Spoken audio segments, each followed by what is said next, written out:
Go. Listen, man, some of these records I gave some of these teams in the AFC back before we started all this stuff, I'm looking at them records now and I'm like, what was that? Was something. Yeah. I'll be saying that like wins. Week 2 or week 3 of the season. What? Did anybody else find it hard to rate these guys? Like I found it hard to get these guys records. I'm like, good God, man. Yeah. It was weird. The schedules are weird.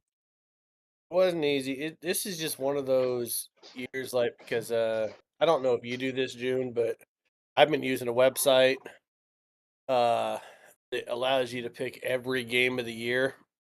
Okay. And it tallies up everyone's record. Yeah. And I've been using that for at least the last 3 years. Okay. And so that's why when I look back now, just like Bunny and I were talking about how you do all this before we start picking all this stuff, and then some people get injuries, and then that record looks really stupid. But then sometimes when you're picking all of them, you look back and you're like, wow, how did this team get so many wins, or how did this team get so little wins?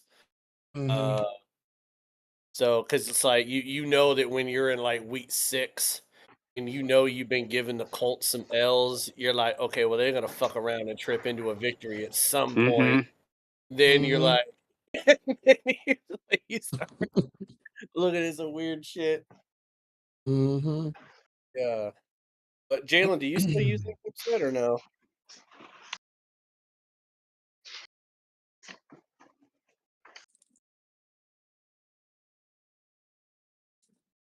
I'm gonna write that down. Playoff predictor. Oh yeah, that's awesome. Okay.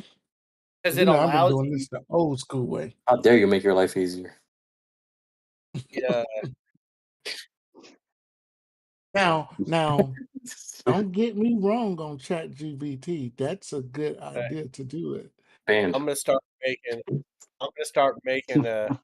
Sasquatch vlogs for all my ride or die. It was a good. Oh, no, let me tell you something. He's the one drinking beer. I'm drinking water. 2 touchdowns a game? Yes, in the game. You're tripping. How you high? No, Super Bowl time. I don't know what we're doing in the front office, man. Twiddling our fucking dick. And stuff like that. I just need you to drink this. Wide receiver trivia. That's what she said. Her upset. Are those crutches? You can see Ryan's crutches.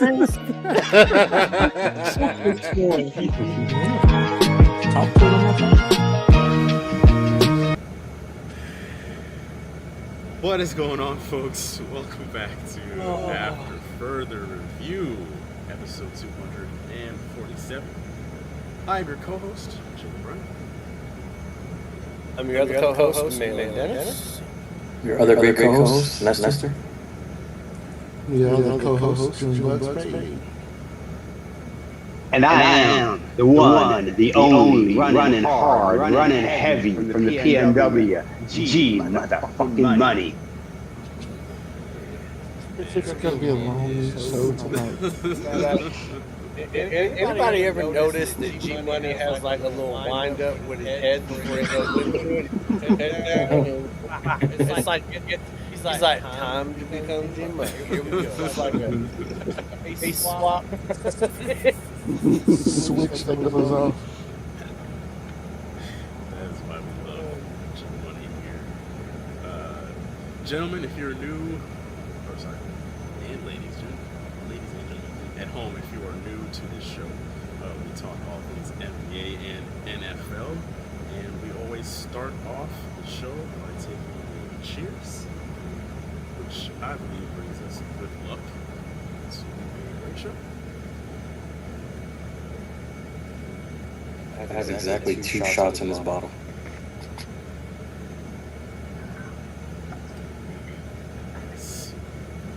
What you sipping on there, Jalen? I've got Buffalo Trace. The rest of it. Hey. Not nice. What are you guys at this point? I just took a shot of Buffalo Trace, but I'm drinking a High Life. this.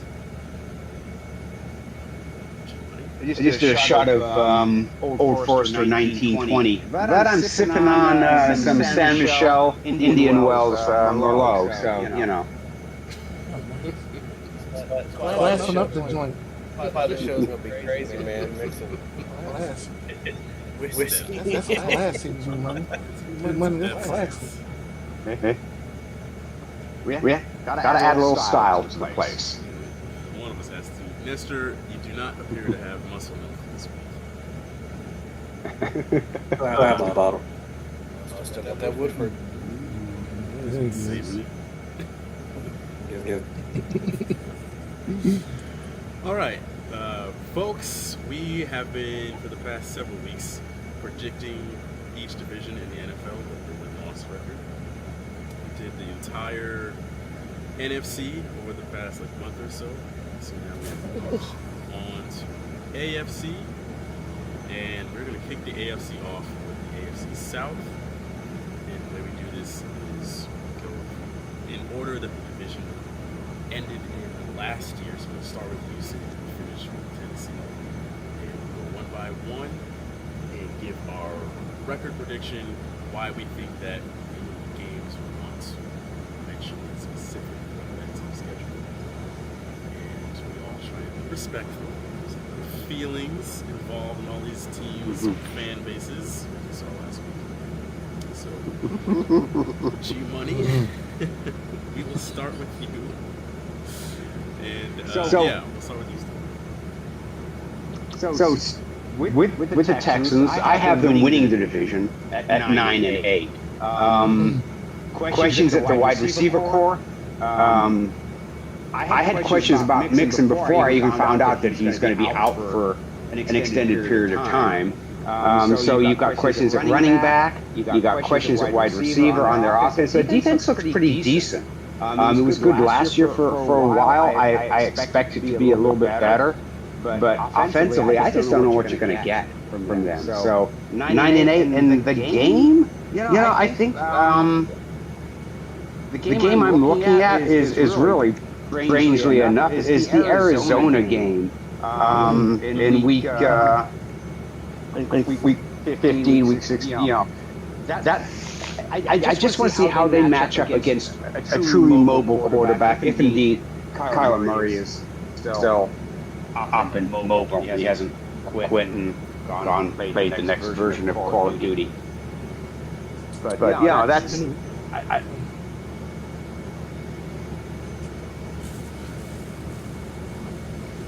All right. Hey, shoot. Texans, just one game bet. I got to go in 10-7. Just because I think they are. I think they got a potential to sweep the division. But all the same stuff that G-Money was saying, I was thinking about that. And also, I want to add this to it. Bobby Slovic. You know who that is? You know who Bobby Slovic is? Not a clue. Wasn't he? He was the offensive coordinator for the Houston Texans. And they fired him last year because they said, and I quote, he didn't know how to control the line of scrimmage. And I was like, last time I checked, he's a coach, not blocking, but that's neither here nor there. I thought, and Maylin, you can help me on this, the Texas offense was pretty decent last year. They have a decent offense, right? Bad. They just kept getting hurt. I don't know the offensive line necessarily ranked, but no, they kept losing. I mean, they dropped Diggs at one point, got hurt, and then I know Tank Dell got hurt. And another time, Mixon did have one of his worst years as a pro last year, though. He only rushed for just over 1,000 yards. Okay. Started off hot, though. Yeah, he did. But I want to say that they got a tough schedule with them, and for all the stuff we just mentioned. Plus, I put in my notes the wide receiver room was thin, like G-Money said, and they lost Eric Murray and their rival, the Jags. Eric Murray, pretty decent safety, and to lose him to your rival is, it could hurt you at the bottom line. But like I said, the big things I got, losing the offensive coordinator, you still have a young quarterback. C.J. Stroud is a young, he's had some success, but he's still a very, very young quarterback. I want to see how he does losing the only OC that he's known in the NFL. So that's going to be a big thing for him. And I want to see how he bounces back, but I don't see this team winning no more than 10 games. They have a stretch of 3 games where they play the Ravens, the Seahawks, and the 49ers. Not saying that the 49ers are the best team, but still going to be a tough game. That's one of the toughest stretches. The Ravens and the Seahawks, I see those as 2 L's, and then they turn around and play the 49ers right after that. So 10-7 for this team. I'd see them one and done in the playoffs.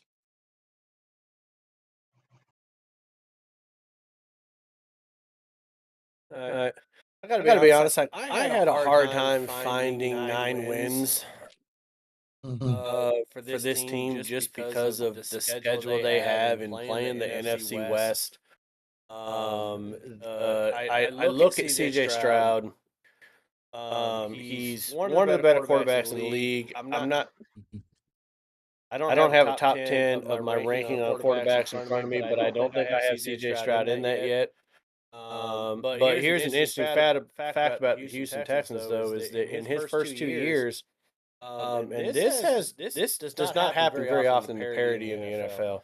The final 4 teams in the AFC last year were the final 4 teams the year before. Like, he's taken them to divisional round both years starter.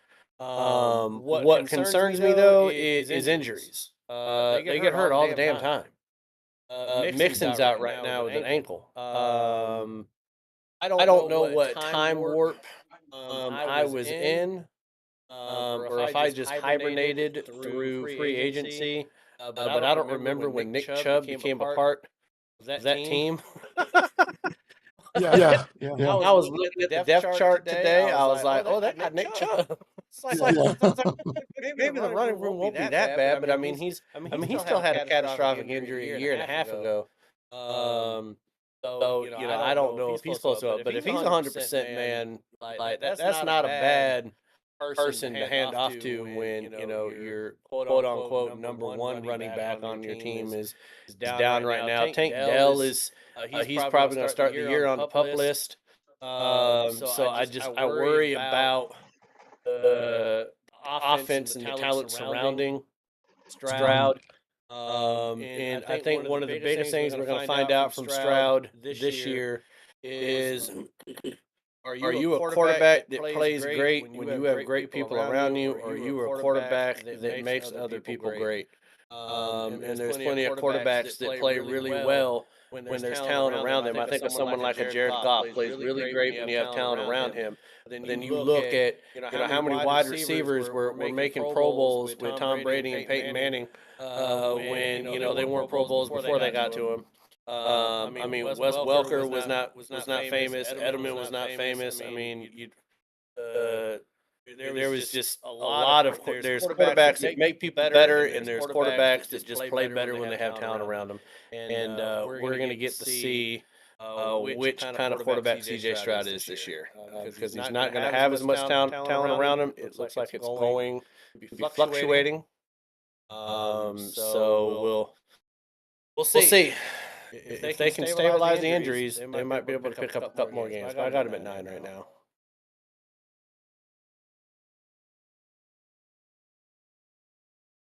I got them at 10-7. I think D'Amico Ryans and CJ Stroud will lead the team well. My worry is with that O-line. I know they added Laken Tomlinson, but he's like what, 33. It doesn't really solve your problem. I think they had 54 sacks last season, so they're not really they're kind of trying to patch a problem that's just gonna keep growing. And I think with Mixon sideline, I don't know what like Milan said. I don't know what we can get from Nick Chubb. So I think they got great wide receivers. I think it would just be enough to get them to 9 or 10 wins.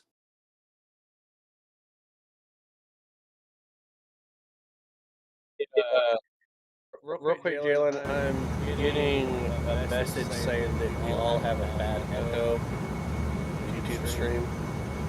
Was it Audio wise? I muted myself a few minutes ago. Okay. Well, it just came through at 9:45, but I got the first message again at 9:46, about a minute ago. So it sounds like it's an audio thing with all of us. So I thought it might be your. Yeah, I just heard it. One moment, please. I'm gonna unmute you guys. So I've got them at 11 wins. Yes, 11-6. I completely forgot that this team made the divisional round position. So they came pretty close to beating them last year in the playoffs. Like, that was something I just completely forgot about. So even with all those injuries, they still had a very good year. And that's why I still got them at 11 wins. I think that as long as they can get back healthy now with Nick Chubb in the mix, which I also completely forgot is part of this team now, I think they should be kind of right back in the mix again this coming year. Schedule-wise, they've got a not the easiest schedule, but they've got Kansas City in here, they've got Baltimore in here, Rams in here, San Francisco, Buffalo. But the bad teams looking to play are like pretty bad. That was their Tennessee twice. We've got Vegas, which should be we'll see. Indy, we're about to get to them. So, you know, I think they've got what it takes to get right back into the playoffs. So I'm so let's go ahead and go to Indy next. And we'll go back to Indy. Guys, seriously suck. 4-13. Why? Well, because Anthony Richardson, you drafted way too high. Mayo and I were talking about Trey Lance the other night, about being drafted way too high and not really having the game experience in college. So when he got to the pros, he wasn't quite ready. Well, Anthony Richardson, same situation. You know, and he's not ready to be a starter. You give him back in the day, you would have drafted him like probably in the 6th or 7th round, and you would have given him a chance to get better, to grow behind a veteran quarterback and just watch and take everything in. But that's not what Indy's going to do. He's probably going to land up being the starter at some point. They're going to suck. Too bad to them. But yeah, 4-13. And any game I want to watch, not a fucking single game. If their game is on TV and it's the only game, like a Thursday night game, I'll be watching something fucking else. The NBA better be on. That's all I have to say.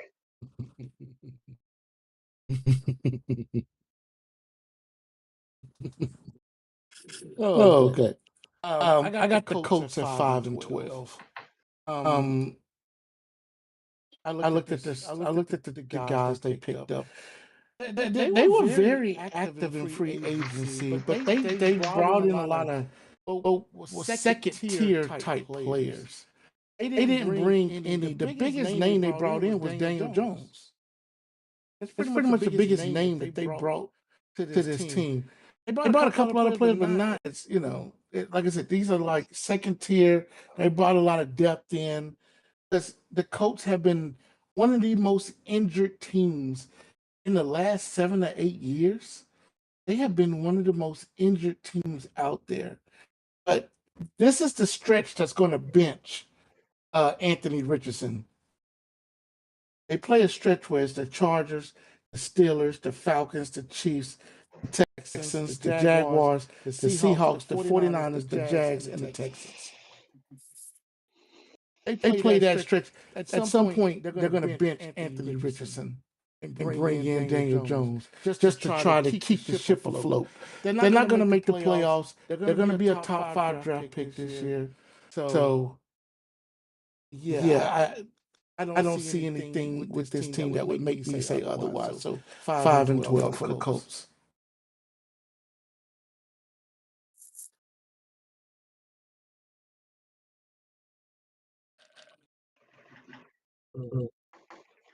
I had them at 4-13. I got them at 3-14. This, I mean, let's forget that, running lines off of Hooker's ass. Ursay died. The woman running the team now, his daughter insists on wearing a headset so that she can hold coaches accountable to play calling and everything that's being said. What are the owners out there wearing a headset? I would have thought that if there was an owner wearing a headset before now, it would have been someone like Jerry Jones.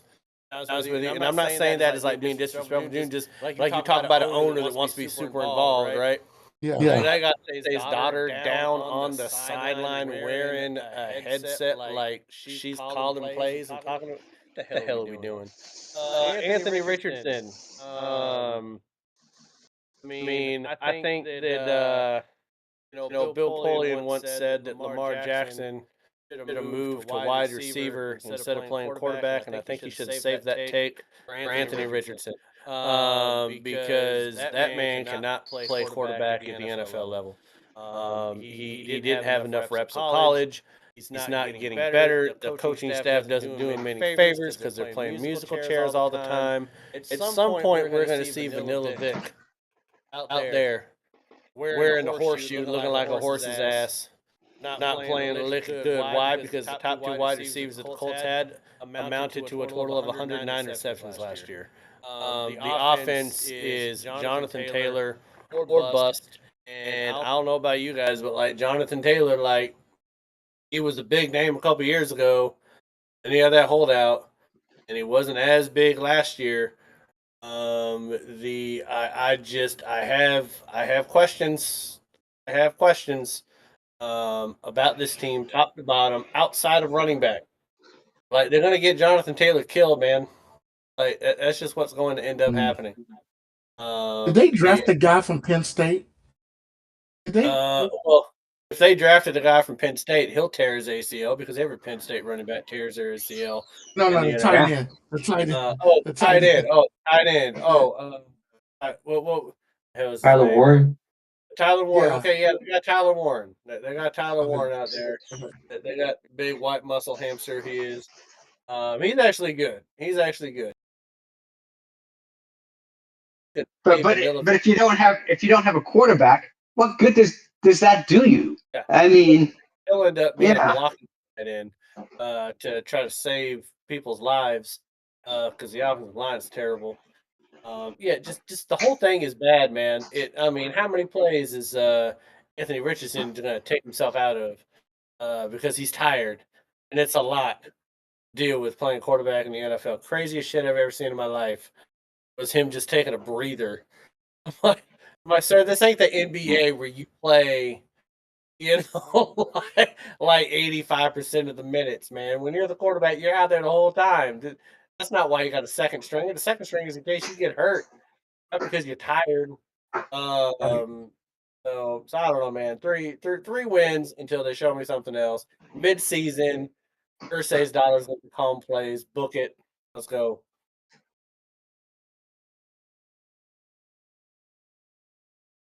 I got them at 4-13. O-line again is a concern here. I think they lost some guys to free agency. We got to see what Tyler Warren does, like G Money said, without a quarterback. I mean, it always seemed like when Anthony Richardson would get injured and how am I forgetting his name? Who? Flacco was there at one point, right? Yeah, Yeah, he exactly. was. Every time he gave, like, he knew how to just get the ball moving, just make the correct passes. The team was playing well with him, but it's incredible to see, just how bad, not bad, just not consistent. Not Anthony ready. Richardson can be. So I like Alec Pierce and Josh Downs. I think they're good kids. Like they're talented, but again, their quarterback just doesn't know how to make the right plays. So, and they got a tough schedule, man. It's not a really an easy.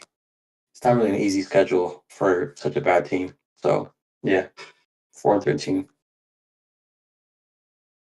Damn. 4-13. I've got them winning 6 games. What the hell? I will give you all 6 of them too. With people at home, I have no idea what's going on with this echo. By the way, I've tried. Tell me the Dolphins are not one of those wins, please. It is not. It is not. I've tried everything under the sun without just restarting the stream to get rid of the echo. So it's not a terrible echo, but it's what it is for the time being. There's 6 wins are Week 5 against Vegas, Week 8 at home against Tennessee. I have them beating the Steelers the following week away. I have them winning at home Week 13 against Houston, and then winning at home against San Francisco and Jacksonville Week 16 and 17. It's gonna be on a ride or die. The Steelers game is gonna be on a ride or die. I am sticking with my original predictions that week. Yeah, that better be a ride or die right there. Yeah. I mean, at that point in the season, Indy's probably getting 10 points. So we all might be taking them. If I was Jalen, I would change my pick right on the ride or die. Just the rage. You know what, Money? The craziest thing about Anthony Richardson being the quarterback is that backup always ends up playing better than the starter. So maybe by week 9, the backup is in. I don't know. Craziest damn thing on the backup quarterbacks keep having better statistical years than the starter. Yet they keep rolling his ass out there. Yeah. Ooh, 6 wins though. That's very aggressive in this division. That's pretty goddamn bold. Pretty goddamn bold. I love how 6 wins is bold. 6 wins. For the Colts. All right. Jacksonville is up next. Duval. G Money. You love him. Yeah. Yeah, so I have them at 6-11. Wow. Trevor Lawrence, show me your starting quarterback. Show me that you can win games. And Liam, show me you're a fucking head coach. Show me you're not just like a cup of coffee type of guy that probably will get fired. But if you don't, you're moving on somewhere else because you don't stay very long anywhere you're at. You know, it's...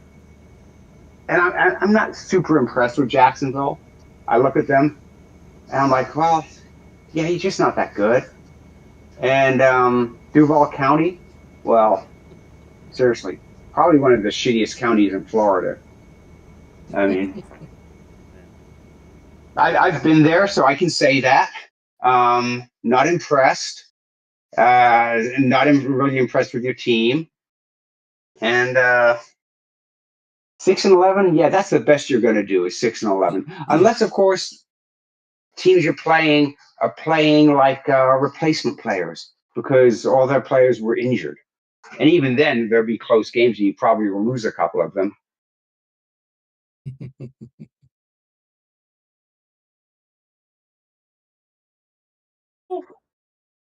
I also have the Jags at 6-11. They I mean,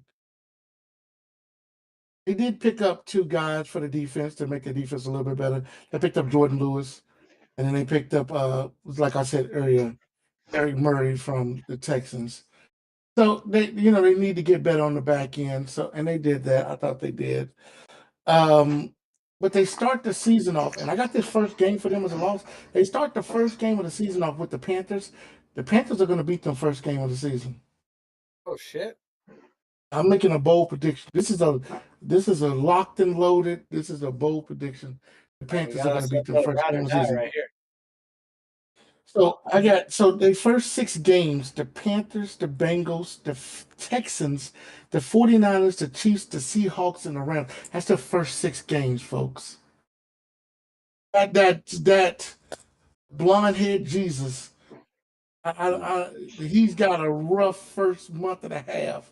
That boy, I mean, that's tough, man. That's tough to start the season off. And you're not a very good team to start the season.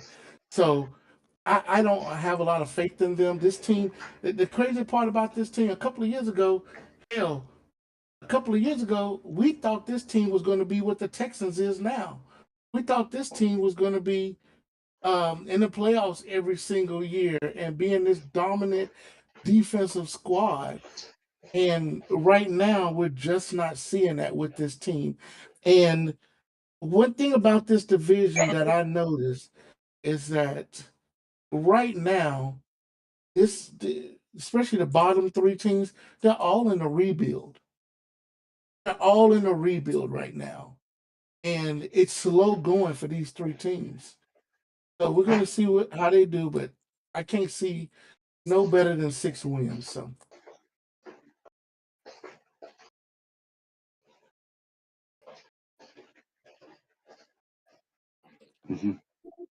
Sunshine. What's Sunshine doing? Where's he at? Anybody understand how crazy it is that Micah Parsons doesn't have a new contract, but Trevor Lawrence was drafted in the same year and is making so much fucking money to be mediocre? That is wild. That's so crazy. All right. So I got him at 7 wins. I'm a 7 win. okay. And the main reason why I got him at 7 wins is that, yeah, that front half of the schedule, week 1 through 7, that does look rough, right? Especially when June is guaranteeing a Panthers victory, it looks even worse for the Jaguars when you're taking a guaranteed L. You don't even need to suit up. Like, don't put on your throwback Don't for do that it. one. Don't do it. Don't face the throwback on that one because June said no. You losing the Bryce Young and Company. But I look at the back half. Okay, the last 10 weeks: Raiders, Houston, Chargers, Arizona, Tennessee, Indianapolis, New York Jets, Denver, Indianapolis, and Tennessee. Mm-hmm. That's a lot of bad teams.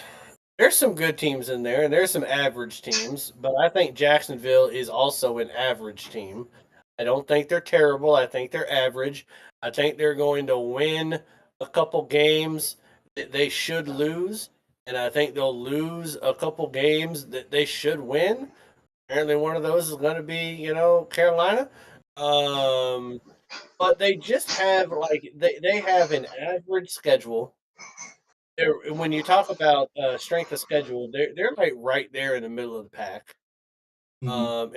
And they're an average team. They did have injuries last year. I know that affected them. But I just think that they're going because the schedule's going to be easier because they were so bad last year. I think they're going to win a few more games just because the schedule's easier, not because they're so much better. Just think the strength of schedule is going to be a little bit easier. So yeah, I got him at 7 wins. And I know that's generous. That's crazy. And I don't think they get 7 wins if they lose to the Carolina Panthers. I want to let that be known. If they lose to the Panthers, they're not getting 7 wins. That's got to be one guaranteed W's. If they lose week 1, throw my prediction out the fucking window. It ain't happening.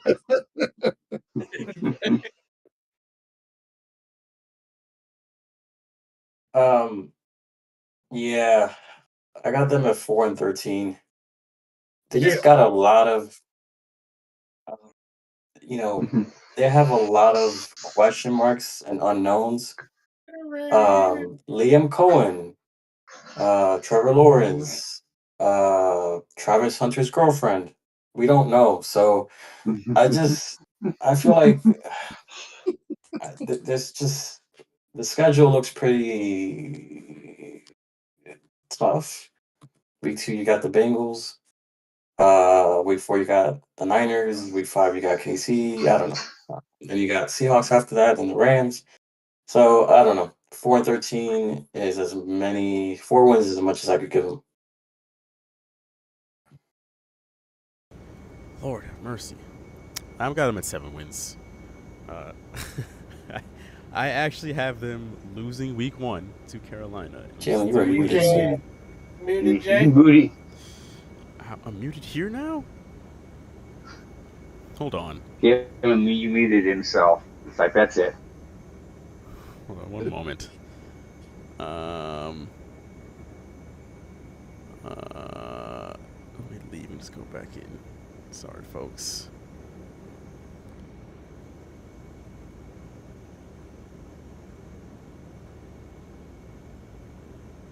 Okay, can you hear? You guys can hear me now. The old leave and come back in. I've got them at 7 and 10, and I've got them losing week 1 to Carolina. Yet I still found 7 wins. Mainly because week 2 is a bounce back week. The Bengals are still in their preseason for the first month of the season, so they should win that. I don't really have them coming to like real full strength until the second half of the season here, which is ironic. But yeah, I think later in the year they've got some winnable games. They got the Jets. They've got, obviously they have Tennessee. They've got, actually, I've got their 7 wins pretty spread out amongst the year here. But yes, they do have a lot of unknowns. But I like Travis Hunter, wife included, he should be legit. Trevor Lawrence, I feel like it's kind of make or break it this year. And even though 7 wins is not making it for what he's supposed to be, I feel like he'll play well enough to get them to 7 wins. I think they've got a fairly tough schedule, all things considered. But regardless, they won't be on the same level as Houston, in my opinion. Okay. Last but not least, Tennessee. Start with G Money.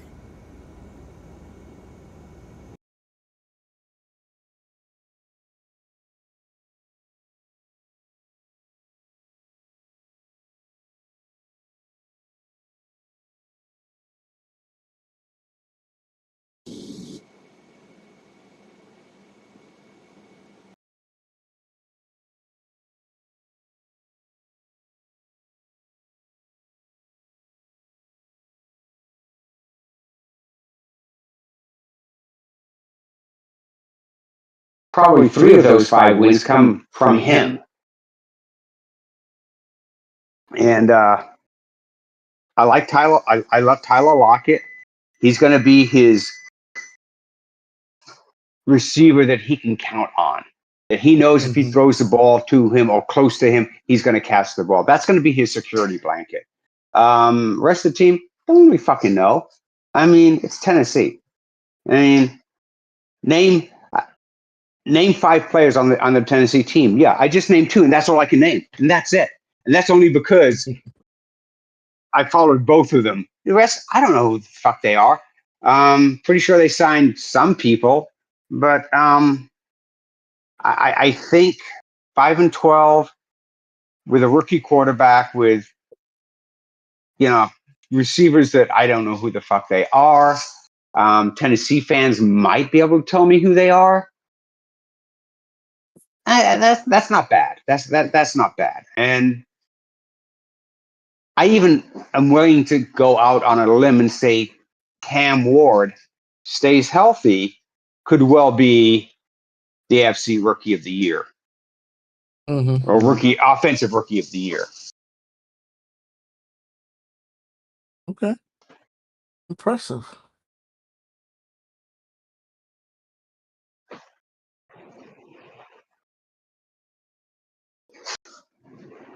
I I got because of the schedule, I got the Tennessee Titans at 6-11. Because like G Money, I am a fan of Cam Ward. I think the kid has a big upside. And I know G Money would, he's messing around, he couldn't name any more players, but and they still had Tony Pollard and Calvin Ridley on that team. And they picked up Gunnar Helm too. So that's gonna help. The offense, we got a rookie quarterback. This is a 100% rebuild team. They're rebuilding. We know it. When they got rid of Travis Henry, they announced to the world that they was rebuilding. And your boy Will Levis said, my shoulder hurt. I'm gone. I'm out for the season, bro. Y'all can have it. He's looking for another deal. Will Levis is looking for another team next year. But I think this team they're 6-11. They are what they are. They're gonna win a couple of games here, there. They're gonna be, ooh, look at the Tennessee Titans. We're gonna be like, oh, don't get too happy. They're gonna beat the Raiders and the Jets. I think they both play them. And then they're gonna have a couple of other wins. I think they're gonna beat the Colts and the uh Jacksonville. Because I think those two teams are gonna be beat up because their schedules is so tough.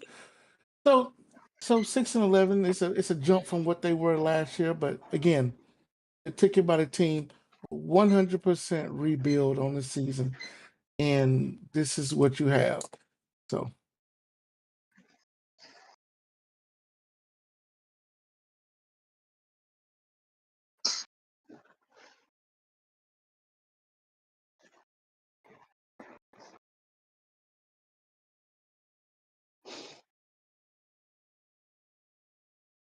There you go.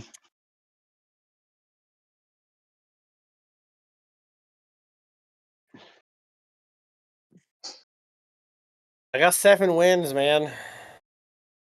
you and your I got 7. I got 7 Huh. wins for this team. You playing I craps? think I think that I think Cam Ward makes the Titans a 4-win better team than what they were last year. Like G Money has always said, he's balled out everywhere he played. For the 2 years that he played at Washington State, even when we had Michael Penix, like at Washington, we went into the Apple Cup nervous about what Cam Ward could do. Like he just made you nervous. He was that X factor. I think that Tony Pollard, I think he ran for a little over 1,000 yards and 11 touchdowns last year. I think he'll have a better year this year because of Cam Ward's elusiveness. Mm-hmm. Cam Ward isn't necessarily like the best running quarterback out there, but to me, it's kind of Russell Wilson esque where he can run and elude defenders when he needs to, and break off big games, and you have to respect that. Um, the Calvin Ridley and Tyler Lockett, I think, is a good duo. I think that Tyler Lockett's going to have a huge year. It wouldn't surprise me if Tyler Lockett comes close to or eclipses his career best of 100 catches. It's because like Jim Money said, he's going to be that security blanket for Cam Ward, and Tyler Lockett knows how to play and break routes and play, like backyard ball when the play breaks down and the quarterback's running for his life. Why? Because he did that with Russell Wilson for so many years. Mm-hmm. I think it's going to be easy for those two to get a rapport. And I'm pretty sure that Cam Ward 1 year also went to Seahawks training camp and was there with the team while Tyler was there. So I think they already knew each other, like they were already acquainted. But I just think he's a special quarterback. I mean, to me, it's crazy how, and we hear it all over the place. At least I do. That like he's like the least talked about #1 pick in forever. nobody talks about Cam Ward. Everybody talking about third string Shedeur Sanders. Actually, I think he's fourth string still. Everybody talking about him. He's getting all this press. Meanwhile, while Shedeur Sanders, finished his college career with, I think, 2 games above 500, Cam Ward was out there setting single-season records for the second college in a row. He set single-season records for yards and touchdowns and completions in a season at Washington State, and then he turned around and did it in Miami the next year. So he just balls out wherever he goes. And I really love his attitude. He did a press conference where they asked him about how he thought training camp was going, and he said the offense at this point was mid at best. As a rookie, he had no problem just calling people out like, nah, man, we're playing mid right now. We are not playing, we're not playing to our potential. We're not executing well. And I like that type of moxie out of a rookie quarterback. So I got him at 7 wins. 7 wins. Okay. Nestor. I got them at 6 and 11. Damn, I thought I was going to be the one to glaze Cam Ward the most. And so far, I'm not going to meet expectations. I love his style of play. He's like we all got a glizzy for him, apparently. He's, our glorious king, Cam Ward. Anyway. No, he's I love his style of play, man. Like, he's so nonchalant. And when you watch the plays he made with Miami, they're just really fun to watch. I know he has Xavier Restrepo on his team, so maybe there's some chemistry there from Miami. Calvin Ridley. So you got some with Lockett. You got some pieces there, but he's gonna be very essential to his team, improving a lot in the next upcoming seasons. He takes a lot of ownership. He says something about how he needs to be more accurate, watch more film. So it seems like he has the correct mindset to be a great quarterback. Yeah, he definitely clearly has a great head on his shoulders. And Malin, you bringing up the fact that he most likely visited the Seahawks camp at some point and probably linked up with Tyler Lockett. I'm sure neither one of them would have ever thought in 1,000 years that they'd be playing together in Tennessee, of all places. Like, that is gotta be wild. Nashville. Yeah. So, Yeah. I've got them at 5 and 12. I'm with G Money, primarily because, again, they don't have the easiest schedule. Like, they've got some pretty tough games in here for a rookie quarterback. They've got Kansas City. They've got San Francisco. We'll see. They've got both LA teams. They've got my New England Patriots are there. They've got some juggernauts on their schedule. Yeah. So I don't know how much you can ask from The New England Patriots. exactly from a rookie quarterback of any kind. But the good thing is Cam Ward does seem to be fit for the job, and yeah, he's very slept on right now. For a number 1 pick, it's just weird to say that. But I think we'll see that clearly they have a foundation set there and something to build off of instead of just rotating through Will Levis and whoever else they have come through there at quarterback this past couple of years. So 5 wins from me, but I think net positive in the end for the Titans this year. So yeah, one thing I am noticing about pretty much all of our picks throughout this entire thing, we're all pretty close. Like, there's been very few instances where we're just completely wild on one side or the other. Like, we're within a game or two, which is probably the first year that's happened. We're all within, I think, 2 to 3 games of each other.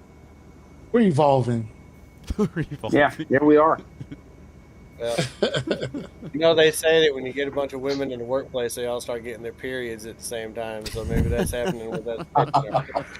We're cycling. Is that a thing? What the fuck? Yeah, it's a thing. It's definitely a thing. It's a, Okay. yeah. I'm gonna ask my coworkers if that's true. Virtually, in person, don't matter. Oh, okay.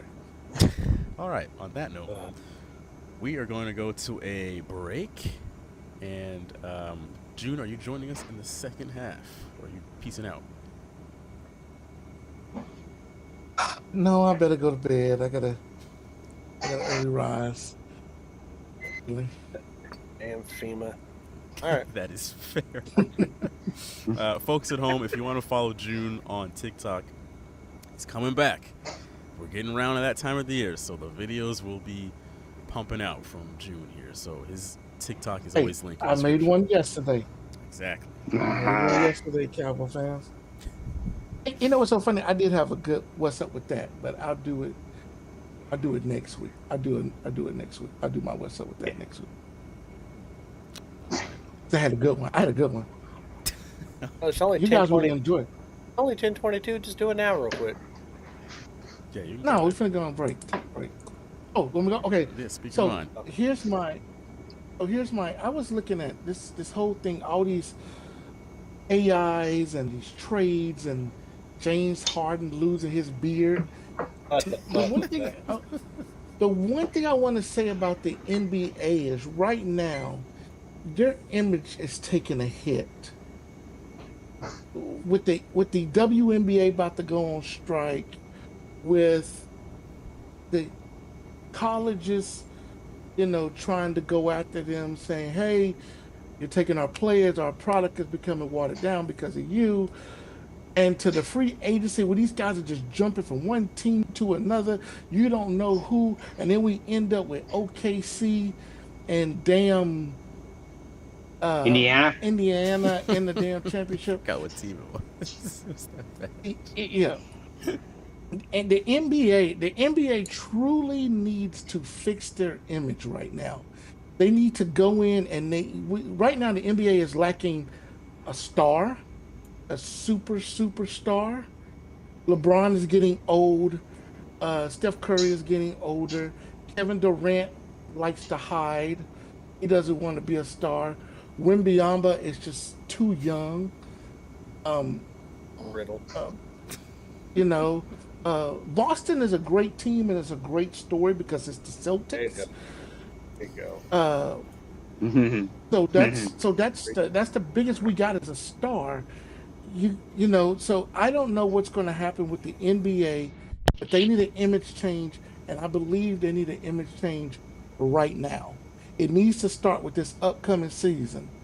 They need an image change. We've been saying it for several years, man, that the NBA is in trouble when LeBron James retires. Like, everyone wants to shit on LeBron James. Yes. Viewership is going to take a big dip when he retires. And I don't know about you guys, but like WNBA is getting wild out there, people. 48 hours ago, this lady got her wig ripped off and ran into the tunnel because they ripped her wig off. She had to pick it up off the floor. And then last night in another game, someone took a neon green dildo and threw it on the court. I mean, it's getting out of control at these WNBA games. And it wasn't a Dexter size dildo either. Like it was like a G Money size dildo. It was there. But it was huge. But that's the image thing we're talking about. That's the image thing. Sorry, Dexter. That's a bad joke. Yeah, that dildo is about the color of Gary's shirt right there. All the women were pointing at it. Was like, who took that out my suitcase? But yeah, it's crazy, man. The WNBA is going wild. They get more WWE by the day. Yeah, I don't know what. Yeah. LeBron has been their cash cow for a long time. Mm-hmm. Yeah. When he is gone, which we're coming up on, that clock's gonna hit zero soon. I don't know what the hell. Like, there goes your drama. The whole storyline is gone. Yeah. Did y'all see the new Luka doppelganger that they're trying to convince us is Luka? After even more weight and weight training it's been put on. Luka 2.0. It can't be the same person. It's not different face, man. Luca hired a body double, who's walking around in shape and everything. And they show up for training camp. And there's Luca, like 40 pounds overweight and everything. They're like, what? How? Luca took that breakup with Dallas like like Sydney Sweeney broke up with him or something. He's like, I'm about to have a glow up here, baby. Oh God. Not Dallas anymore. Too close to San Antonio with them San Antonio ladies with the churros. I got to get these LA women. I got to get fit. It's time for break. All right, let's go to break. June, it's been real. We'll see you folks in 10 minutes. All right, we are.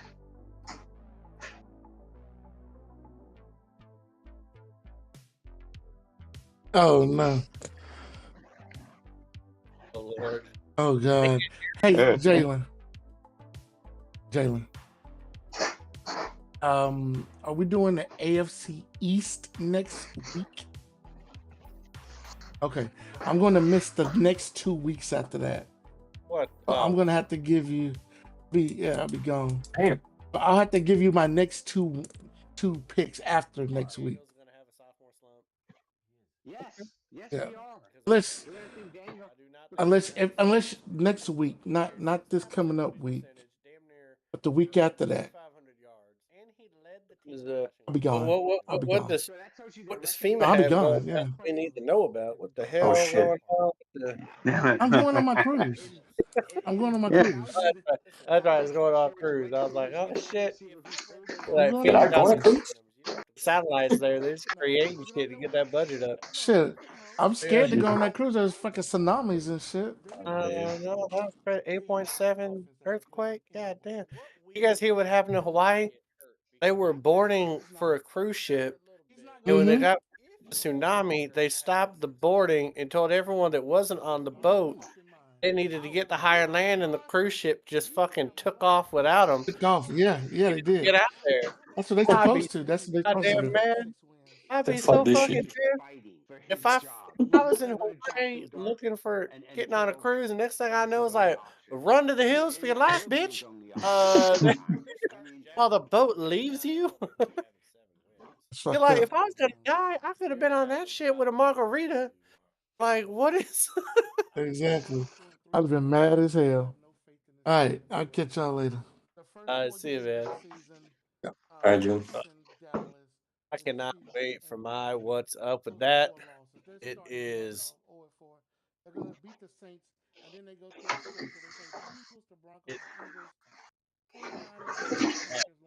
I'm not going to say what my what's up with that is, but it's wild. And it actually doesn't really have to do with sports, Jalen. To be honest with you. Listen, Oh. I love. great. I Nestor not knows doing. where. I think Nestor knows where I'm going.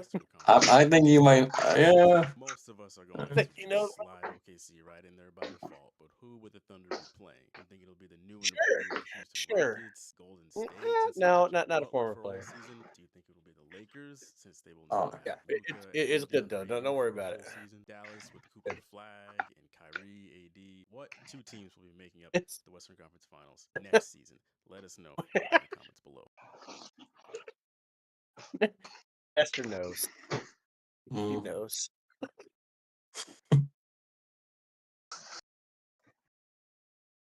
Oh shit.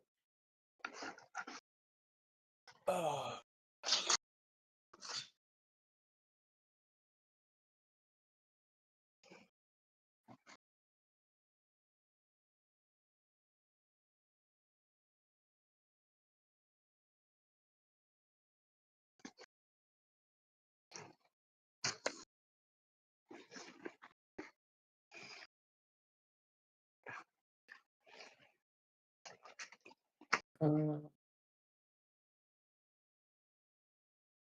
What you have for dinner? Oh, Mom made that spaghetti, Gary. There she did. She was telling me how bad she felt last night that she wasn't able to make it, and you had to make a vegetable sandwich because the ground beef was still frozen. I was like, I'm okay with that.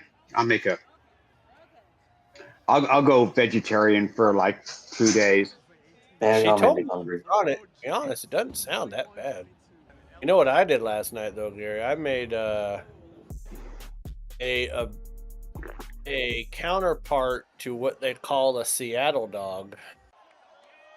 And you know what they put on a Seattle dog? Cream cheese, grilled onions. You should put jalapenos on it. That would be really good. See? Now you're on to something there. So I made a couple Seattle dogs for myself. I made chili dogs for everybody else. I put some cream cheese on one side, yellow mustard on the other. I threw some grilled onions on there, but when I was done sauteing the onions, I threw some hot relish in with the onions and sauteed it up just a little bit, get that relish nice and hot mixed in with the onions. Put sauerkraut on there. And then I have these candied jalapenos. That what I normally do with these jalapenos, I take a jar of jalapenos, I pour 3/4 of the juice out, dump a shit ton of sugar in it, shake it up, take it out of the fridge for 3 days, shake it up, put it in there. I usually put that on like a Ritz cracker with some cream cheese and like put like a jalapeno on that. Put some of those candied jalapenos on top of that shit. Oh my God. Oh, that was good. I was like, Mom, at some point last night, your cheek might have started hurting because that was slap your mama good and you didn't even know it. That's some good shit.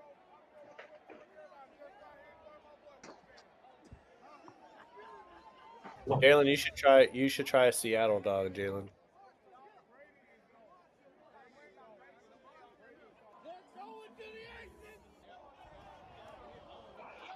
Hey, you know what? I thought the same thing until about 3 years ago I tried it. Throw some grilled onions and some sauerkraut on that goddamn thing. Oh, son of a bitch. I don't know, but I'm also a guy that puts I usually put mayonnaise and mustard on hot dogs. So it actually wasn't that hard with putting cream cheese on there versus like mayonnaise or the outside like it wasn't too crazy. But yeah, it is pretty damn good. So you bet me 4-3? Yeah, we 4-3, and we gonna win our division. Y'all will not. No, you're not even done. You crazy. Oh shit! Yeah. Giannis is better than the Joker right now. Well, maybe I think he was talking about like a few years back. Oh no, not right now. Oh, in that time period, Giannis was a better player. During the 3 years that the Joker won the MVP, Giannis is better. And Giannis won a championship. Jokic won one too. He won one. Giannis won So one. did Giannis. That's right. They both won one. So tell me why Joker won 3 and Giannis didn't win at all. Because he's got better numbers. He's a better basketball player than Giannis. He also had better people around him too. He had better help. He had a deeper bench.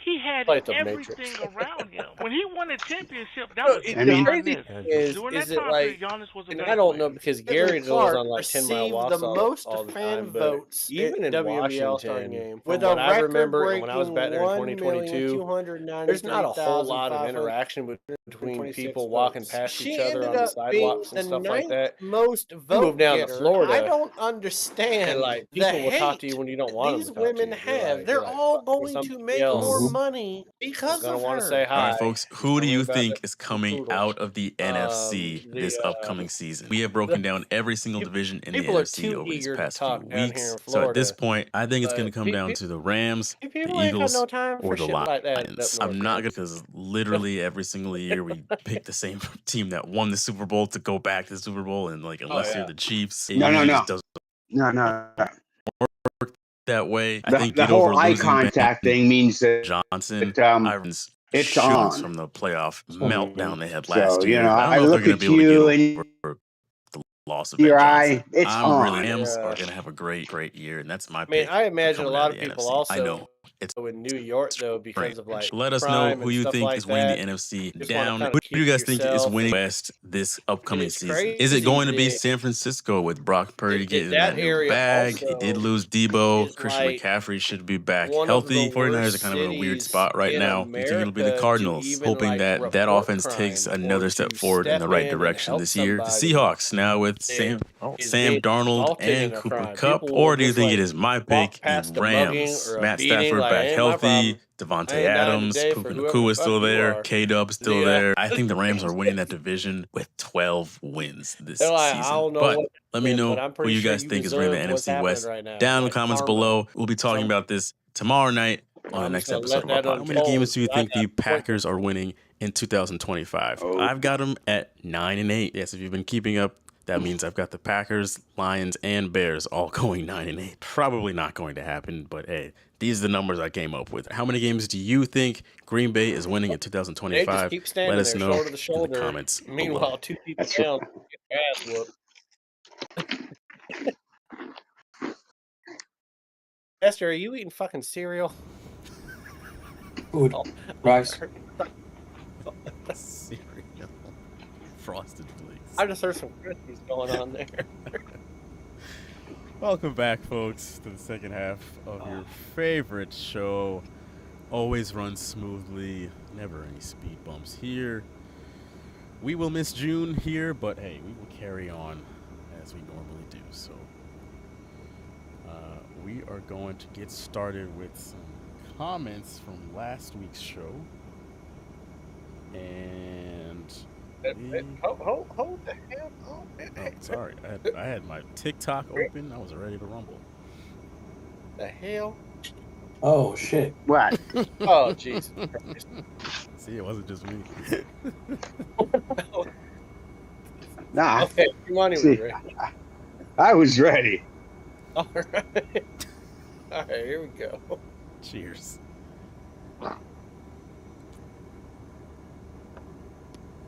Priorities. Important things first. Feeling about make me start just looking like an alcoholic, taking random shots during the show and nobody else is. Let's start with these are all comments from last week's show. And Malin's What's Up With That was about the WNBA threatening to go on strike. So there's some comments from TikTok, and I think there might be some on YouTube I have to pull up. But I will say, most people, or pretty much everyone here, was in agreement to what you were saying.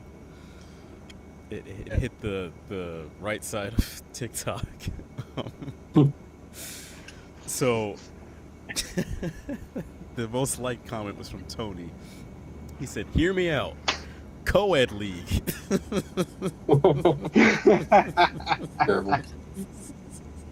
Okay. Ryan Mills Go on, says, sir. It's all about sales, and they don't make sales. Sorry. And then someone replied to them and said, $200 million TV deal. They want a share of the revenue. And then just put the clown emoji. Then X Shocking says the WNBA is on pace to lose about $40 million when they start profiting money and don't rely on the NBA. Then they can start getting paid more. Not Your Friend says no one will even notice. Jesus. Damn. Harsh. Someone just took a screenshot of the TV deal. What were you saying, man? Two things real quick. One, that guy that said they're going to lose $40 million, he just literally typed into Google WNBA and have they lost money and just read shit from 2024. That's funny. And also, about the whole co-ed thing, I don't know if you guys remember, I was watching a Dave Chappelle special one time, and he was talking about, let's make things fair. If LeBron James came out and said that he wanted to start identifying as a woman, can he still play in the NBA? Or does he have to go to the WNBA where he would average 442 points a game?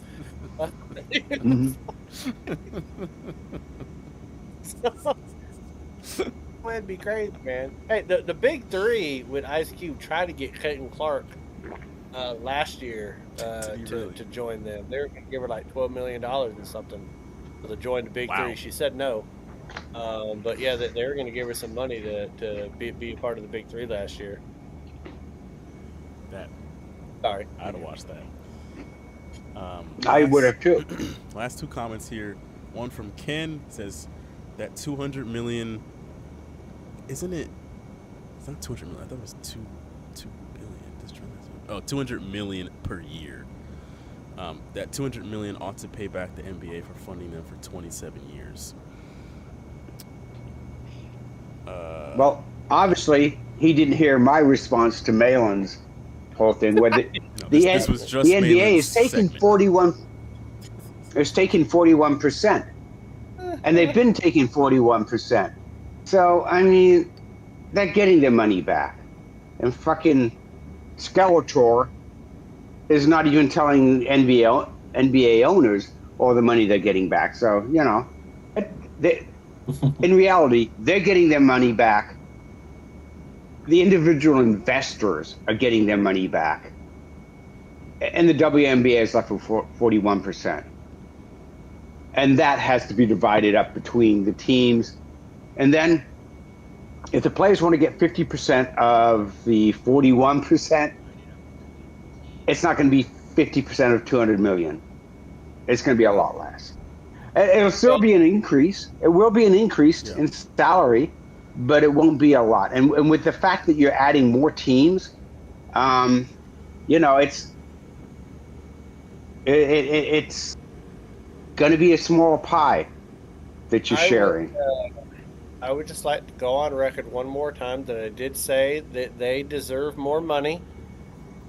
I just don't think they're at the point to get 50% of the revenue like the NBA does. And yes, they deserve more money, but I think they need to do a really short CBA, let the league build for a few more years, and then go after like the carrot. Like, I just think that a strike now would be so detrimental to the league. And I'd like to, I haven't done it yet, but I'd like to take a look at the TV deal that they have. They're supposed to get this $200 million a year, and see if there's clauses in that TV deal to where if there is a strike and they're not playing games, like what happens to that money they're supposed to get? I mean, they don't get it. Yeah, no, they do not get it. If there's a strike, there's a work stoppage. And this is something the Major League Baseball has to be prepared for, because you may see us 2026, that's in, yes, or 2027. They're talking about striking. Or the owners doing a fucking lockout. Both sides are fucking insane for doing that. But anyway, no, if there's a stoppage, you don't get that money. If there's a strike, whether it's the players striking or the owners locking you out, that money does not come in. You do not get that money. So then you just lose all that revenue. So I think they need to get what they can now, do a shorter CBA, then come back in a few years and maybe get that carrot. Then once the league has been in the just more financially stable is all I'm saying. Yeah. All right. The other video here was when G Money was saying that Kyler Murray is a mobile version of Jameis Winston, and all of these comments are from YouTube.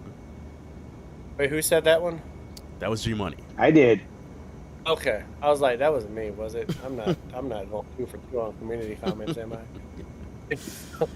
You could be, but no. All right. His first one is from Roosterfish. He says, "Don't disrespect Jameis like that."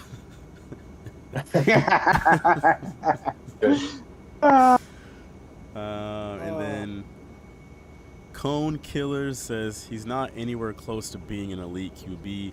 Remember all the issues he had his first year. He's missing tools, and that can't be made up for with other players. Okay. So explain to me there how that applies to him being. I mean, Jameis Winston is not elite. Kyler Murray is not elite. So how does that apply to what I said? It doesn't. He's just Go back, listen to the fucking feed. He's just saying Kyler's not good. Well, neither is Jameis. Neither one of them are elite. I mean, it's true. If Jameis Winston was elite, he'd still be the starting quarterback for Tampa Bay, and they probably would have not got Tom Brady, and they would have probably won a Super Bowl. He's not elite, and Kyler Murray is not elite. Neither one of them are elite. But I'll tell you right now, though, Jameis Winston should go into the Pro Football Hall of Fame for just his interviews alone. His interviews and pregame shit is fire. The things he's doing with the Giants right now, talking about how he always has a good drive and is being taken out for white guys in Utah to score touchdowns. I mean, that was fucking hilarious. He's like, I'm used to this. BFG says Jameis is more fun to watch and doesn't act like he's royalty. Not him says, this is a lengthy one, if you tell him it's just a Call of Duty tournament, he's gonna ball out. But for real, y'all gonna hate on this man. Where else would y'all be when you don't have a great line and your defense can't stop anything, and your organization lives off the revolving door philosophy while not spending money or being aggressive market-wise? Well, that's not accurate. I mean, they got people defensively, and they got offensive people. I mean, his first couple of years, they got people. Yeah. So that's not. That's a little disingenuous, my friend. Take a look at his. Take a look at that. I mean, yeah, Mayo's right. Well, they had cancer, but look at the defense they had. Yeah. I mean, they had Chandler, who bowled out for them. I mean, yeah. The Honey Badger was still playing there, I think, for at least 1 or 2 years that Kyler was there. Before he went to the Saints and then Kansas City. Yeah, they had players, man. Buda Baker. Come on, they had talent. They had talent spots, yeah. in Arizona. I mean, they had people. I mean, they had people. It's just that Kyler Murray is Kyler Murray. And you sign him to that contract with all that guaranteed money. I mean, I'm not speaking for Kyler, but I tell you what, you sign me, if my job paid me a shitload of money guaranteed, yeah, I'd be in Vegas a whole hell of a lot, and I sure as hell wouldn't be busting my ass. Quick, what? We got a Texans fan in the chat. Shout out to Brandon. He says Texans 17-0. What? Oh, okay. You're not just a Texans fan. Hopefully you're probably not living in Texas because you can't smoke it. But if you're up here where it's legal, you're fucking high as shit. You are fucking high as shit if you think 17-0. I mean, now can Brandon clarify? Is that the 2025 regular season win total for the Texans, or was that Deshaun Watson's record for happy endings at Bashaw's parlance? Undefeated.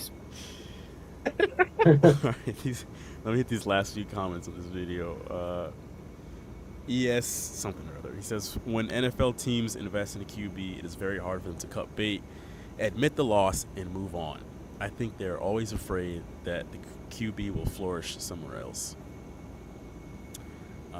Well, that's not true either because Arizona cut the bait with Josh. Help me out. McDaniel was it out of USC? They took number 10, Josh Rosen. Thank you. They took him the year before. They got rid of him real quick. The 10th pick, and they dropped him in a heartbeat. They dropped him in a heartbeat. So no, that's not necessarily true. So teams will do that. It's true that they don't want to cut someone they took in the top 10, a quarterback they took in the top 10, because they're committed. But if anything, I'll give Zona credit for that. I mean, he wasn't working out. They cut him. They drafted Kyler Murray, who was better than him. And anybody know where Josh Rosen is playing now? Anybody? No, I don't. I don't think he's in the NFL right now. And 2026 coming up. All right, last two comments here. This is from Colin Rankin. He says, Arch Manning and Marvin Harrison Jr. about to be on the same team. Terrible. Why do you think that Arch is going to play 1 year of football and come out into the draft? Right. And last All right. one is from Austin. He says, he's better than mediocre, and he has definitely not had good teams around him. But yes, he's not elite. He's Baker with a little less poise, but can rip off a 20-yard scramble. He's not top 5, but he's certainly top 15. He doesn't deserve praise or blame. That is so disrespectful to Baker Mayfield right now with where he is in his career that I don't even want to give that comment any more than that's just fucking stupid. Yeah, he's the epitome of mediocre, man. They're what, like a 6-7 win team? Yeah. At best, I mean, they'd be a 4-win team without him. I mean, that's the epitome of mediocre. I mean, look, he's entering his 7th year. They went to the playoffs once, 7 years. and they lost. Christ. Yeah, and he surprising, huh? And he walked away. Remember, you all have to remember, it was the first round. They were getting spanked.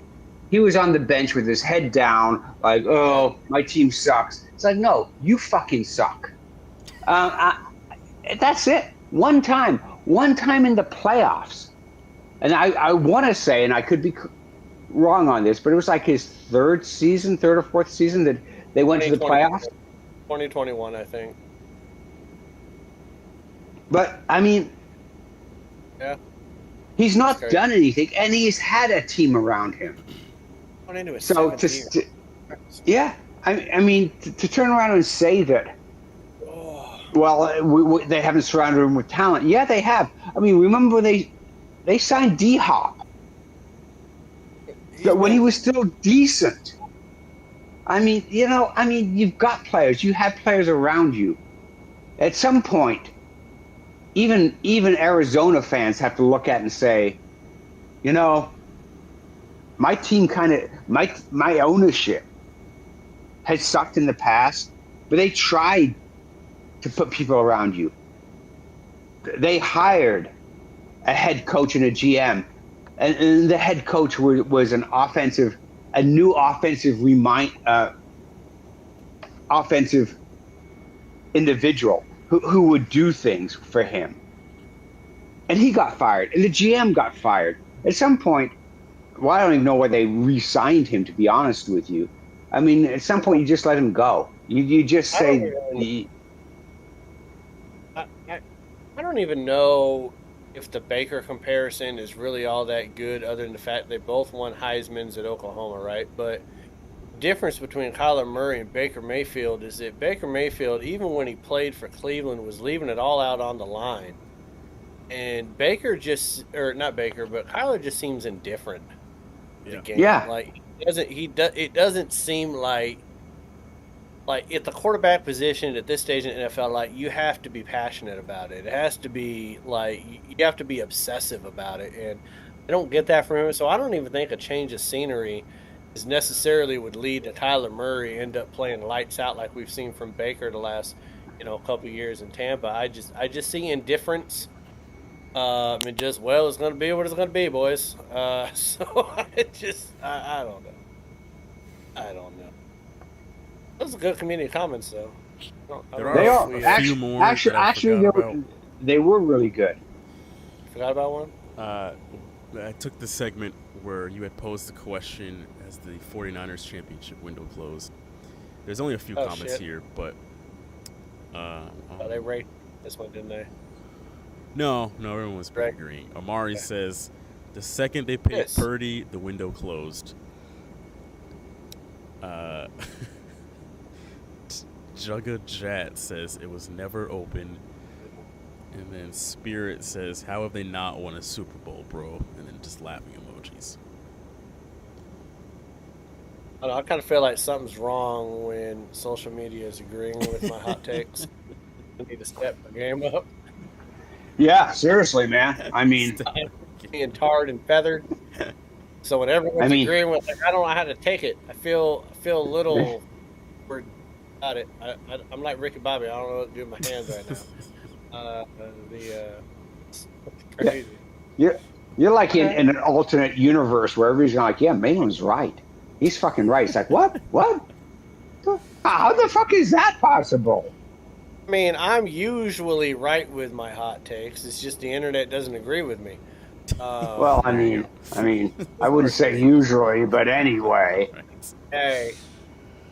All right, let's move on to the next segment. Shout out to everyone that did leave a comment this past week. Shout out to our new followers on TikTok. We had a nice gain of new followers this past week. If you do want to hop on board, it is at AFR Sports on TikTok or that desolate wasteland on his Instagram. Either one you want to do. All right, let's hop over to What's Up With That, the segment that will inevitably take up the most amount of time on this show, even with us losing a person. So this is, for people that are new here, this is the segment where we each air out one grievance that is related to the world of sports that has occurred at least near this past week. So would anybody like to? I'm really curious to Malin's, so I would love. Yeah, listen, Malin, go first. Yeah, okay. Yeah. I gotta be honest, Dylan. I'm breaking the rules on this one because it doesn't really have anything to do with sports. It's just, it's been bewildering me for a couple days now, and I wish I could say I was shocked, but I'm not shocked.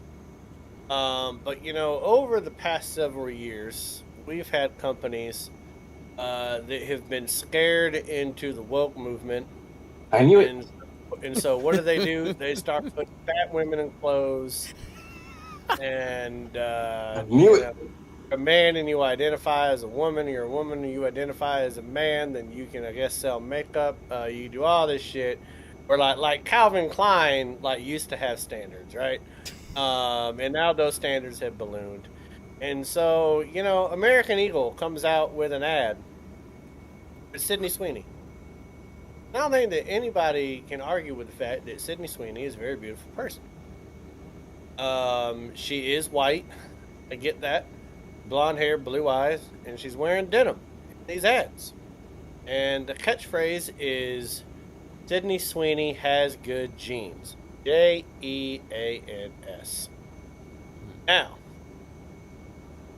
uglies in America and the churro-eating ladies in San Antonio and abroad, they have found a way to say that Sydney Sweeney, beautiful woman, in denim, is a fascist movement by American Eagle, and they're calling it Nazi propaganda because you have a white, blonde-haired, blue-eyed girl saying she has good genes, and they're saying it Genes. And so they are saying that it's a Nazi propaganda fascist ad, that Sydney Sweeney is promoting genes. I think at the end of the day, they're just upset that they can't fit in them. It really disturbs me as an American.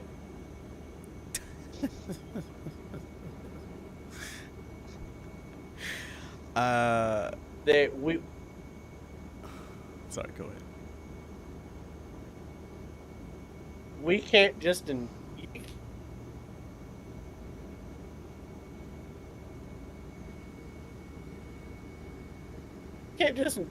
can't just enjoy an ad with a beautiful woman and some jeans and all of the fascist.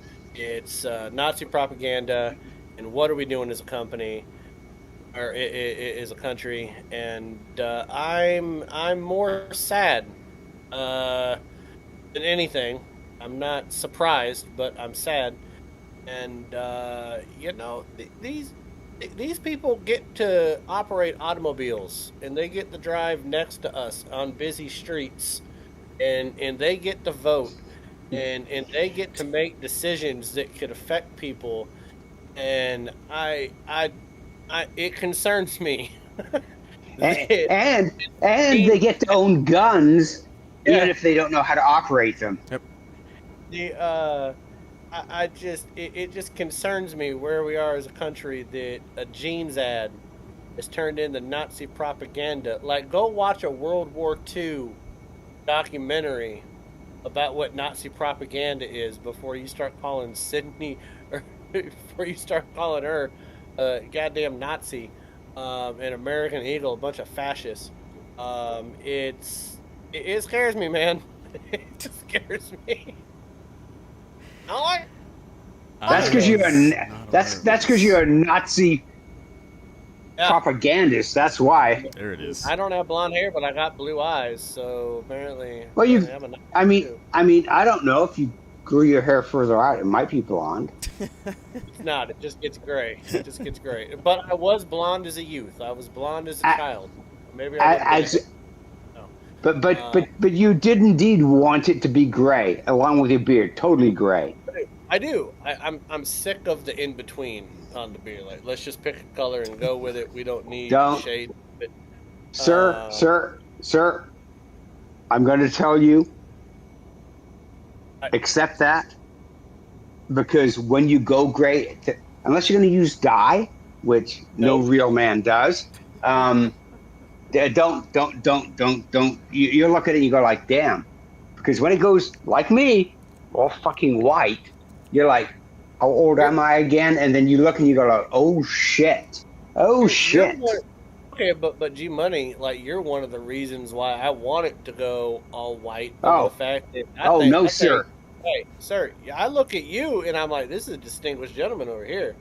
I don't give a shit about the age. People can think I'm older than I am and fuck with me. I'll whoop their ass anyways. I don't give a shit. But I just think there's something about the all white. So like, just get me out of this in between stage. But yeah, Sydney Sweeney is a Nazi apparently. Well, so is American Eagle. Apparently, they're all Nazis. Yeah, that's insane. I want to hear Nestor's take on this because he knew this is where I was going. I think he knew it. I think, like, there's so, like, as always, there's so much nuance that's missing from the conversation. Because, like, why can't we just come together and be like, you know, in my opinion, like what we're doing right now, obviously Sydney Sweeney's hot. Now, I think her face is like, she has beautiful eyes. Her face is very average. But her body's amazing.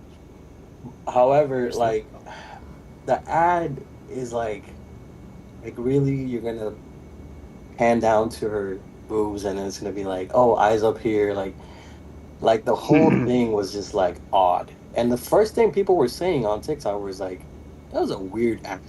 Even the girls were like, that was a weird act. Who are you marketing this to? And then one chick with like rainbow hair said, this is Nazi propaganda. And then just I don't know what just happened like after that, which is it's just ridiculous. This is the thing. As a nation, we can't just look at an ad and be like, well, that's a little bit weird. Yeah, Sydney's hot. Okay. No, Nazi propaganda. And then I get what they're arguing too about the eugenics part, but at the same time, I don't know, like, nuance is always missing from the conversation. Always. Yes. 10 years ago, it wasn't odd though. Like, companies made money based off of sexual appeal. Like, that's what they did. And it's just odd now because of what we've seen the last 5 or 6 years.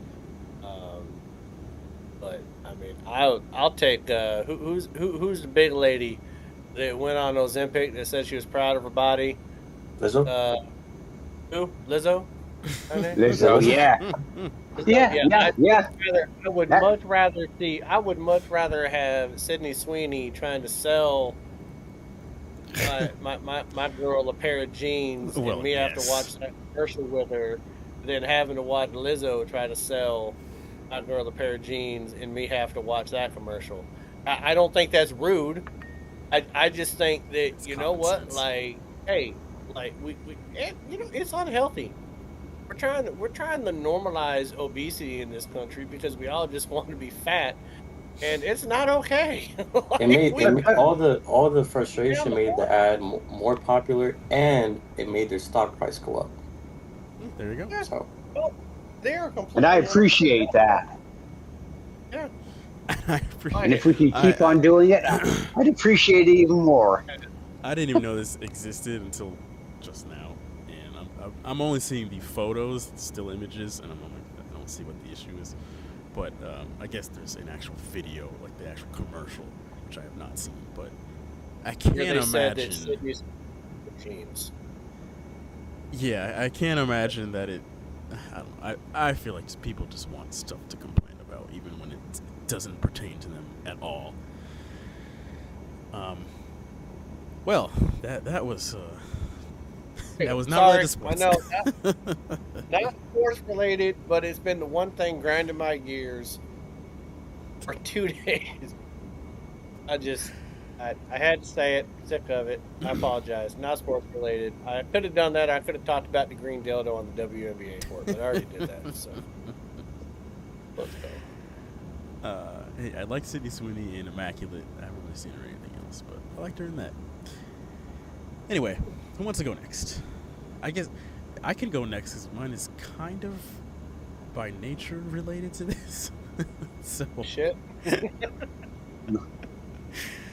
Mine is just the fact that Luka, this whole weight loss journey, I guess you can say, and I just saw it from ESPN today, that in his process to lose weight, he hasn't played basketball in a month.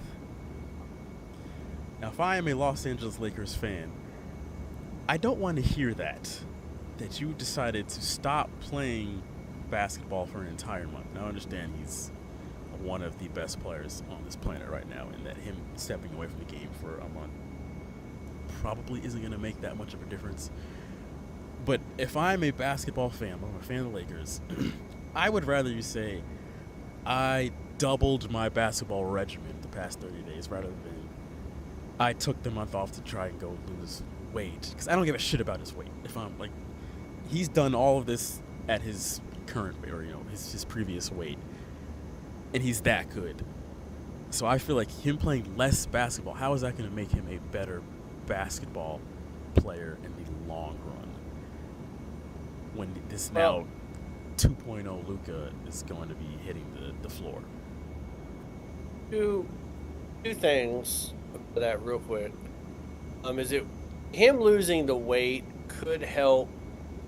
Like, he could have years at the back end of his career if he's able to keep the weight off and like stay like more healthy, and take care of his body more, because I liken Luka to someone like a King Griffey Jr. in Major League Baseball that was so naturally talented that King Griffey Jr. didn't think he ever had to work out, and then he was all world, and then he goes to the Reds, and the next thing you know, for a decade he's hurt like almost every single year with soft tissue shit because he never worked out, took care of himself. So it could take care of him. So if I'm a Lakers fan and you're like signed to like a 10-year deal or something like that, I would like you to be Luka 2.0 and playing as good as you are 8 years from now as you are now. Second, I'm just thinking hypothetically, man, just in your mind, I don't know how many people could take being talked on like FS1 and ESPN and all these podcasts, and everyone just basically calling you a fat piece of shit. Right. And that not do something to you to be like, shit, maybe I gotta do something drastic. Like, everybody thinks I'm fat. I think that's probably more of what I have an issue with. It's just the fact that like everyone calling him over, like all these big sports talk shows calling him overweight and this and that, and the dude likes to drink beer and likes to smoke hookah, and it's like, if he was awful at basketball, like if he was just like an average player and you had all those things, but he's like arguably the best player in the world, And with all those tendencies, like if you look at him, besides his height, you would never guess that he's a professional basketball player. I'm like, what? Who cares? The Joker just averaged, a triple double, and he had like the same body type as Luka, except he's taller. Right. But he looked the same. No one's calling him that. The funny thing is, right, is that nobody talked about Luka being out of shape or anything. It wasn't until Dallas traded him, and the Dallas GM said that he's out of shape. He doesn't do this. He doesn't do that. And it's like then everybody kind of keyed on that. I mean, before that, everybody looked at Luka being this basically all pro. And they're like, man, this is a great player, and he is a great player. Losing weight, that could be a good thing, and staying in shape and losing weight will indeed prolong your career if that's what you want. Some players should understand that. And now that he's with LeBron, and LeBron's probably saying the same thing, look, I've only got a few years left, but I've been playing for, and he does. I mean, let's be honest. LeBron probably has, but his work, exactly. So that's pretty much what he's telling Luka is that you need to work out, you need to stay in shape because you can make a boatload of money, and retiring in health is a lot better than retiring not in health. Not being healthy, and he'll go back to. What is it? Serbia? Isn't that where Luka's from? Is he from Serbia? Croatia. Lithuania. Croatia. What used to be Yugoslavia? So you go back there, and good and well that the healthcare isn't that good. But now staying in shape, being in shape, prolongs your career, makes you. Oh, there we go. And maybe not. And makes you able to play. I'm watching the Mariners game too, so sorry about that. I'm not doubting. Of course, it will prolong his career. I think it's the bigger issue. It's like, why is everyone so obsessed with this man's weight? Like, let him. Just because of what the GM said when they traded him. And if they hadn't have said that. That he doesn't show up in shape, he's out of shape all the time, he's overweight. I'm like, but if that's the case, then that's your job as a GM and the coach to motivate him to be in shape. I do think that we can all agree, though, that when he got traded to the Lakers, and we saw him for the first time in that Lakers uniform, and I know that yellow is not exactly like a flattering color, but he did look quite a bit bigger than what he did in the NBA Finals when they lost to Boston. He looked like if I put on a full-out Lakers uniform photo shoot. Not a whole lot of definition up there in them arms right now, and I just we can all agree he looked like he was more overweight when he first joined the Lakers than what he looked when he was playing in the NBA Finals before. He just looked different in those first couple weeks with the Lakers, and then I think he took Ozempic, to be honest with you, because he lost some weight fast. That. LeBron was like, "Hey, I got this doctor. Get you on Ozempic." I swear to God, they traded him out for somebody else. We'll see if this 2.0 can play ball by old Lucas. I'm not convinced it's the same person right now. That face looks fucking different. It looks too different. I had never seen that man's jawbone before. That's a hell of a transformation. All right, who wants to go next? Is it about weight? This should be the next question. I'll go next really quick because mine's pretty quick. I just wanted to give a shout out to Sophie Cunningham for always having Caitlin's back. I just think it's You know, between this, I actually got two now. I got two. Okay. This, first of all, her telling these people you're dumb as fuck, for talking all that shit they talked. Defending her off the court and on the court. Saying that she really actually is the face of the league in a way. And I also heard the news about this man who got arrested. He's like 55 because he was supposedly stalking Caitlin Clark. And I was just looking at these pictures and I'm like, you know what? Anyway, yeah, those are my what's up with that. I understand this. Yes, Sylvie Cunningham, she's great. Like, she's exactly what Indiana could use. For a long time, I thought she had no backup on that team. Like, She does. And nobody would just. I'm like, it's your teammate. You're not gonna. Yeah. Yeah, I think, and she's also just great for the league. On like having that like character there is, you need that. Right. G Money. Alrighty. So mine happens to be with Tom Brady and his comments to Scotty Scheffler. So we all know that Scotty Scheffler won the Open. People that watch us probably don't know that that's the British Open. And one of his interviews, he said that he valued his family over golf. And Tom goes, why are these mutually exclusive? You can do both. You can be a great dad, a great husband, and still have a great career. I'm like, dude, your wife slept with your jiu-jitsu instructor. Not a great husband. And the crazy thing, right, because he was saying you need to build wealth for your family.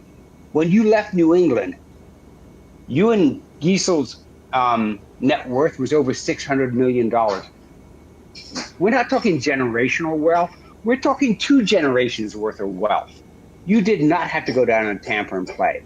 There was no requirement for that, but you did. So let's be honest, Tom. You put football ahead of your family. And because of that, you're divorced. Your wife is pregnant by her jiu-jitsu instructor. And Scotty's like, you know what? I tied fucking Tiger for winning the most majors in the same amount of days. So you know what? You know what, Tom? Shut the fuck up. I mean, if you were still married to Giesel, you could say that. You could turn around and say, hey, look, we did this, and I'm a great dad, and I'm a great husband, but wait a minute, no, you're really fucking not. And it's very odd coming from him. Like, what?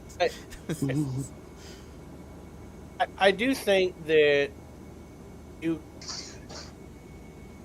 I will say this, and this might be controversial. I do think that you can be a good dad yet neglect your marriage to your wife. I do think that can happen. Yeah. You're not meeting the needs of your wife, but you could still be there with your kids. But you're not there the way that she wants you to be there, and there can be differences with that. The most telling thing to me with Tom Brady, it wasn't even when he went to Tampa.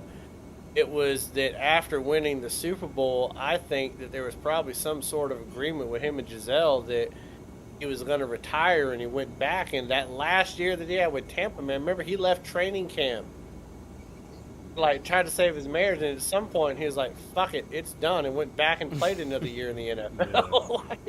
It's like this ain't happening. I already know she slept with that man. It was too late at that point. But I mean, Tom Brady going to Tampa was all ego. It was, and he won a ring out of it. I mean, you're the unquestioned GOAT because of it, but you did lose your marriage to a supermodel that has more money than you do, which is crazy. But yeah, that's kind of funny talking about family values and how you can do both when your marriage didn't work out when you were trying to do both. That's interesting. But hey, he's part owner of the Raiders, so whatever. The fact that Tom Brady, your girl, can still go out and mess around on you, that always be vigilant. That was crazy. Last thing I did want to mention before we get up out of here. Surprised nobody mentioned this. Never be. Jokic crying when his horse run that goddamn race or whatever. Oh, I put it in the Discord, man. How he was more emotional over his horse winning a race than he was winning the NBA championship. That man don't give a shit about the NBA, man. God bless him. He plays the NBA to make money to love his horses more. That is all it is. We have said this numerous times on the show that this man doesn't really care much about the NBA. He plays. He's a freaking superstar, really. He doesn't stay in shape, but still can average a freaking triple-double. And yeah, I mean, he's emotional because his horse won a race. I mean, as opposed to like when they won the championship, he's like, so I have to be in the parade because I need to go back to my horse ranch. I need to go back there. The crazy thing, now I will say this, I do think that he's passionate about basketball, but I think the only part of basketball he's passionate about is his national team. Like trying to win a gold with his national team, I think he's very passionate about. Does he really give two shits about the city of Denver and whether or not they ever get an NBA championship again? Yeah. No. And I think it'd be in any city he was at in the United States, whether it was LA or nothing. Yeah. Nothing's changing this man in making the NBA team that he's on more important than his horses, or trying to win a gold in the Olympics. He's using the NBA in a way like it's funny the way he's using it. He don't give two shits about the NBA. He probably doesn't even know that Adam Silver is the commissioner of the league. Probably doesn't even know who the commissioner is. It goes to show, like, it exemplifies the image problem the NBA has. Like, your best player in the league could care less about the game itself. I think it was Celtics Isaiah Thomas, when he was stopped in Denver. He was giving an interview and he was like, Jokic would sit on the bench, like when he was on the bench, and he'd be playing a game on his phone. Like he did not give a damn about what was going on.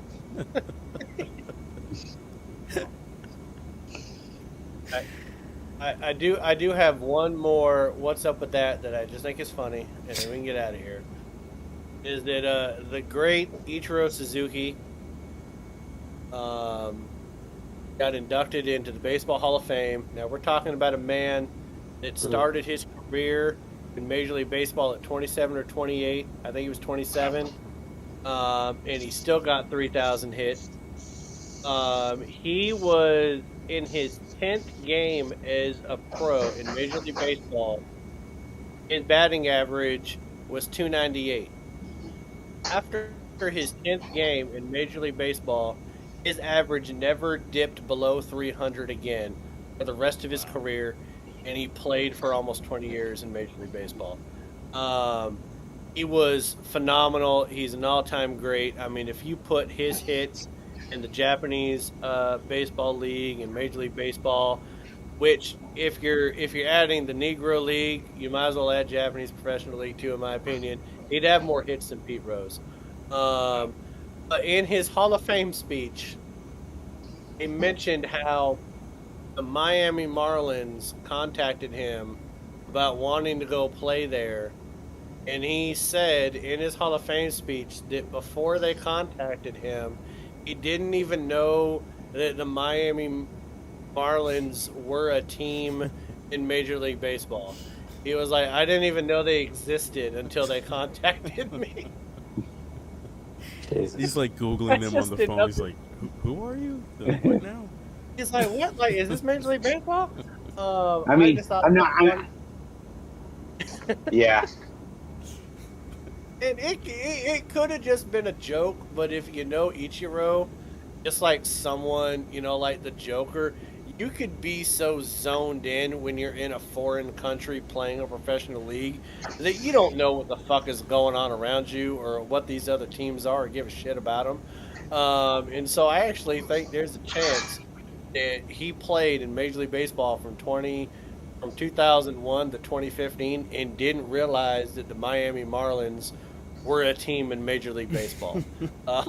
It might be the case. I mean, that's okay because a couple of years there, the Marlins didn't know they were a professional baseball team either. And the sad thing is they still have 2 World Series rings, and our Mariners never been to one, so that sucks. Thank you. I mean, that's what I was asking for, was a reminder of that shit. Well, gentlemen, it has been a very well-rounded show. We've hit the NFL, hit the NBA, we hit women's fashion, we've hit horse racing, golf. Fascist. Fascist Nazis. Hey, we even worked in neon green dildos. That's neon green dildos. The whole, pretty much everything you could imagine. Oh, gamut. Might as well be Good Morning America at this point. Want to see you do that first take. All right. Get on The View. That'd be awesome. Yeah. Us 4 against them 4 women. That'd be great television. Nestor wouldn't say a fucking Nestor. Nestor be like, I don't know if I'm with them. I kind of with them. I just ran into them on the sidewalk. Said, come do this with me. What's up, Whoopi? Can I get your autograph? You guys barely sent in New York. I just need to. All right, we need to end the show. Nestor would be on The View. Me, hey, Whoopi, you know any Columbia girls? It's not like I'm looking for any, but they find me, and I don't want to say. All right, let's go. Folks at home, we want to thank you all for watching, listening, following, liking, whatever you may be doing. We will see you all next week when we break down the AFC East. And we'll see you in the comments section, of course. Until then, have a good week, everyone, and we will see you all next time.